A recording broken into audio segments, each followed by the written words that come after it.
Yeah, what is good? My anniversary.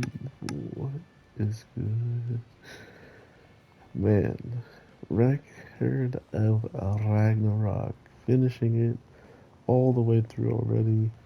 May be a mistake because I'm gonna want more of it, and the way that it ends just is one of those things that's like, oh my god, now I gotta wait for however long. But regardless, I am kind of on the fence. I'm gonna be one of the people that I feel will get flack for having an opinion that isn't agreed upon with the masses. But regardless, this anime, if you are anime only like myself, I think you'll enjoy it a lot. And not just for the simple facts of uh, the battles and certain animated scenes and stuff like that, but I think if you have any knowledge of these type of Greek or historic people, I think it just amplifies it. Excuse me, I apologize. I think it just amplifies it to a whole nother level for certain people because Lu Bu is one of my favorite characters from a series called Dynasty Warriors, is where I pretty much fell in love with him. I then come to find out that, Lubu is beloved through tons and tons of stuff. Lubu is one of the biggest crossover characters. That's just like based off a human like Nobunaga, who I didn't see anything about in this show, which is unfortunate, but makes sense. Nobunaga wasn't known for any outstanding battle prowess. Just his ambition was so amazing. But with this show and being in the dark of not knowing anything of the written stuff, I feel like they were slowly but surely explaining every ounce of stuff that I feel like would probably be in the manga. Like, if all of these explanations as of how Lubu was swinging and was capable of, like, like eating the sky, right? The Sky Eater, which is a great callback to his weapon in Dynasty Warriors. Literally his strongest weapon you can get, like back when Lubu was first introduced in the game. Sky Eater was his strongest weapon you could actually obtain. Um, Outside of that, the explanation between the swordsman to um, Adam really gave it this powerful instinct of like, holy crap, this stuff should not be able to be beaten. Like, this stuff, just by explanation, is broken. So then to see it evolve and get stronger, or vice versa, get destroyed by something else completely different that also is, powerful, and just showcases how ridiculous everything can kind of be if you have the talent and skill to do what it is that's necessary, which is having the focus and determination to want to achieve something amazing and just striving for it.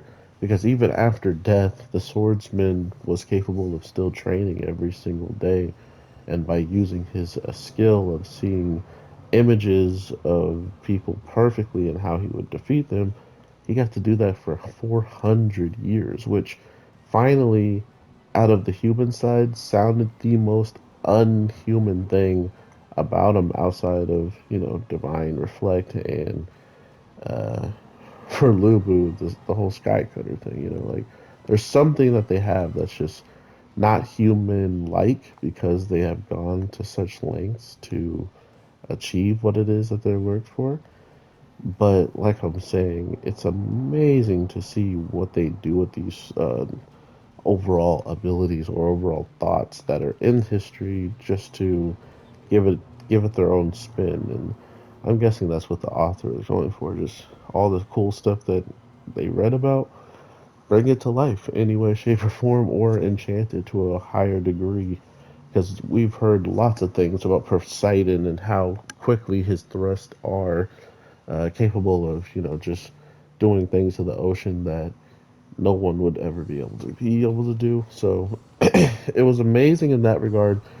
The other side of the whole manga discussion for me, I'm going to read it because I've been holding off this whole time since I found out about it, maybe in 2010, 11, like something, just like seeing images of Adam and looking up at Zeus and stuff like that. Just small stuff that I was like, I'm not going to get into this because if it's an anime, I'm going to be angry like everybody else. But luckily, if you are an anime only, I recommend you just enjoying it, watching it, not thinking too hard about it, because at the end of the day, the only reason why these humans could fight against these gods is because of the Valkyries that are sacrificing themselves, that have really no character development or story plot around them, besides the fact of the matter that they are helping humanity because they practically all are half human.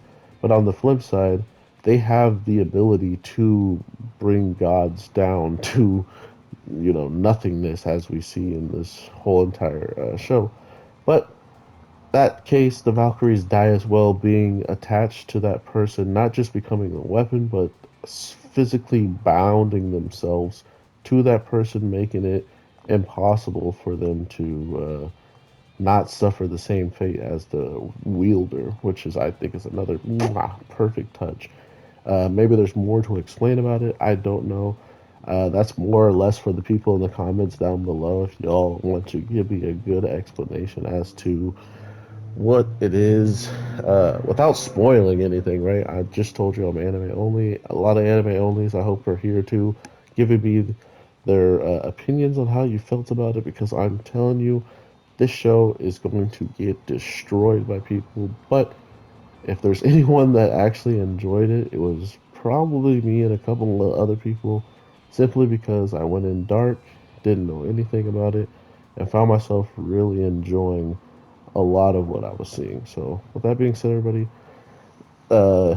Zeus was the best, and I picked All Might because of all the smoke and stuff blowing out of his mouth when he was moving in his final form. So, yeah, that's why I picked All Might. All right, take care, everybody. Peace.